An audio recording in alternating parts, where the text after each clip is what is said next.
آج ظہر کی نماز کے بعد والی مجلس، اس مجلس سے کچھ پہلے،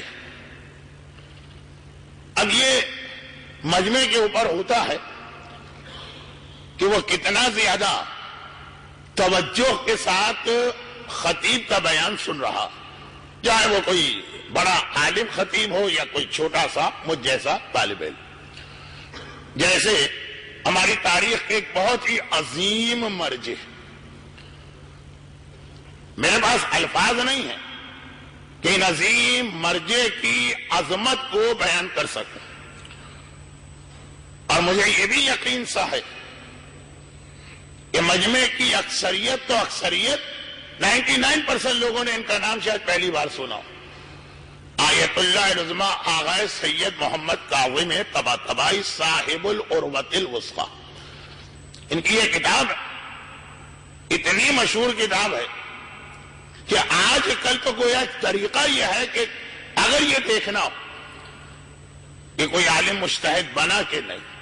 تو پہلا سوال یہ ہوتا ہے کہ اس کتاب پر آپ نے حاشیہ لگایا اور نظر ثانی کی کہ نہیں۔ بہت حسین، نماز مغرب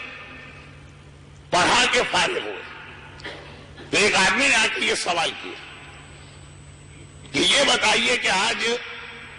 آپ پر کیا مصیبت نازل ہوئی ہے، یہ کون سا صدمہ اور غم ہے؟ پوچھا اس سوال کا مقصد کیا؟ کہا میں تقریباً 50 سال سے آپ کے پیچھے نجف میں نماز پڑھ رہا ہوں، اور آج تک میں نے آپ کو نماز میں نہ کبھی غلطی کرتے دیکھا، نہ کبھی آپ کی کوئی بھول دیکھی، جبکہ نماز کے اندر بھول ہو سکتی ہے، تبھی تو شکیات نماز کے مسائل بھی ہیں کتاب میں، سجدہ صاحب کے مسائل بھی ہیں کتاب میں، اور اجزائے نماز کم ہو گئے تو اس کا کیا مسئلہ ہے یہ بھی کتاب میں۔ ہر مرجع کی کتاب، ہر مجتہد کی کتاب، حتیٰ تحفۃ العوام جیسی کتاب جو عوام کے لیے لکھی گئی، حتیٰ بچوں کی دینیات کی کتاب، یہ سارے مسائل کیوں ہیں؟ ان میں سے کوئی مسئلہ بھی مجتہد نے خود نہیں بنایا۔ تو راوی نے کہا مولا مجھے شک ہوا میری تیسری رکعت ہے یا چوتھی؟ کہا کہ اذا شککت فابن علی الاکثر، جب ایسا شک ہو جائے تو زیادہ والے پہلو کو اختیار کرو، پھر نماز احتیاط پڑھ لو۔ یہ حدیث ہے ہمارے پاس، مجتہد کی کتاب میں حدیث نہیں ہوتی ہے، اس کا نتیجہ اور خلاصہ ہوتا ہے،